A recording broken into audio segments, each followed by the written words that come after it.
بسم اللہ الرحمن الرحیم۔ السلام علیکم۔ صدر پر حملہ، ایران میں جشن کیوں منایا جا رہا ہے؟ فوج نے تہران کو اپنے کنٹرول میں لے لیا، سپریم کونسل کا ہنگامی اجلاس جاری۔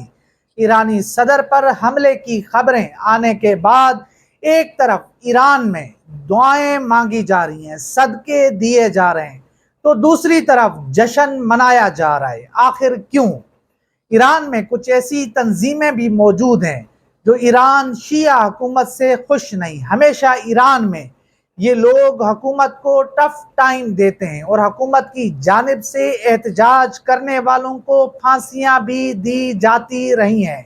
تو آج جیسے ہی ابراہیم رئیسی کے جہاز گرانے کی خبر آئی تو ایران کے کئی علاقوں میں ایرانی صدر کے لیے دعائیں کی جا رہی تھیں، تو دوسری طرف ان کی موت کی خبریں سن کر ایران کے کچھ علاقوں میں باقاعدہ جشن منایا جا رہا ہے، اور جشن منانے کی فوٹیج اس وقت عالمی میڈیا پر چھائی ہوئی ہیں، اور اسرائیل ان ویڈیوز پر چرچے کر رہا ہے اور ان ویڈیوز کو اپنی نیوز چینلز کی زینت بنا رہا ہے، اور وہیں پر اسرائیلی عوام سڑکوں پر نکل آئی ہے اور ابراہیم رئیسی پر حملے کی خبروں پر جشن منا رہی ہے، اور اس کے ساتھ ساتھ یہ بھی کہہ رہی ہے کہ آج اسرائیل کے سب سے بڑے دشمن کی موت ہوئی ہے۔ اور دوسری طرف آپ کو بتاتے چلیں کہ ایران کے دارالخلافہ تہران کو ایرانی فوج نے اپنے کنٹرول میں لے لیا ہے۔ کسی بھی ناخوشگوار واقعے سے نمٹنے کے لیے اس وقت دارالخلافہ ایرانی فوج کے قبضے میں ہے، تو دوسری طرف اس وقت تہران میں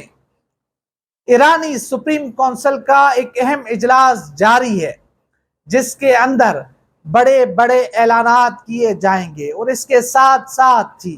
ایرانی صدر کی موت اور زندہ ہونے کی تصدیق بھی کی جائے گی، اور وہیں پر اسرائیلی میڈیا نے ایرانی صدر ابراہیم رئیسی کی موت کی تصدیق کر دی ہے، جس کے بعد ایرانی حکام نے بیان جاری کیا ہے کہ ابھی تک ایرانی صدر کی موت کی خبریں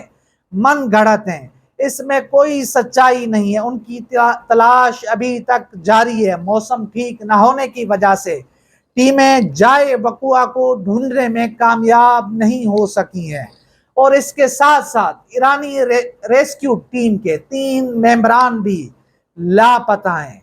تو یہ بڑی اس وقت جو ہے خطے کے لیے خوفناک خبر ہے۔ ابراہیم رئیسی کے اوپر جس طرح ان کا جہاز گرایا گیا ہے، یا ان کا جہاز گرا ہے کسی ٹیکنیکل بنیاد کے اوپر، مگر اس وقت جو خبریں گرم ہیں، جو اس وقت اطلاعات ہیں کہ ابراہیم رئیسی کے جہاز کو گرایا گیا ہے، ان کے اوپر حملہ کیا گیا، اور اس میں اسرائیلی جو خفیہ ایجنسی ہے وہ ملوث ہے، اور اس وقت جو اسرائیل کی طرف سے بیانات آ رہے ہیں، اسرائیل نے جو آج صبح ایک بیان جاری کیا، جو سوشل میڈیا کے اوپر ایک ٹویٹ کیا، اس کے اندر وہ ٹویٹ بتاتا ہے کہ ایک بڑی سازش رچائی گئی ہے، اور آج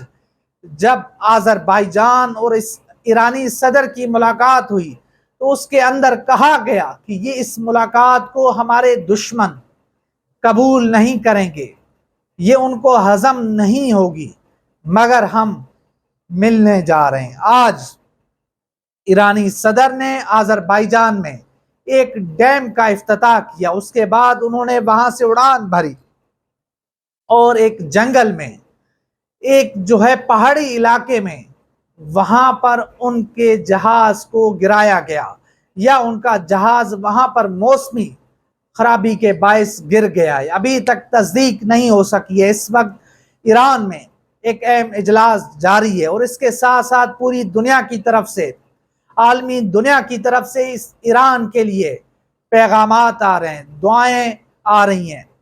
جو ہے تعزیتی پیغام بھی آ رہے ہیں، حوصلہ افزائی بھی کی جا رہی ہے، اور اس کے ساتھ ساتھ ابراہیم رئیسی کی زندگی کے حوالے سے بھی دعائیں کی جا رہی ہیں۔ اس وقت ایران میں امام بارگاہوں میں دعائیں کی جا رہی ہیں کہ ان کی صحت یابی کے لیے، ان کی زندگی کے لیے دعائیں مانگی جا رہی ہیں۔ تو دیکھتے ہیں کہ ایران اس حوالے سے کیا اعلان کرتا ہے، کیونکہ اسرائیلی میڈیا پہلے سے ہی تصدیق کر چکا ہے کہ ابراہیم رئیسی مر چکے ہیں، ان کا انتقال ہو چکا ہے، وہ شہید ہو چکے ہیں۔ تو اب دیکھتے ہیں کہ ایران اس حوالے سے کیا پیغام جاری کرتا ہے، آیا کہ واقعی اس وقت ان کی موت ہو چکی ہے یا پھر نہیں۔ تو جو بھی اپڈیٹ آئے گی، جو بھی خبر آئے گی، وہ ہم آپ کے ساتھ شیئر کریں گے۔ تو انشاءاللہ ملتے ہیں اگلی ویڈیو میں، تب تک کے لیے اللہ حافظ۔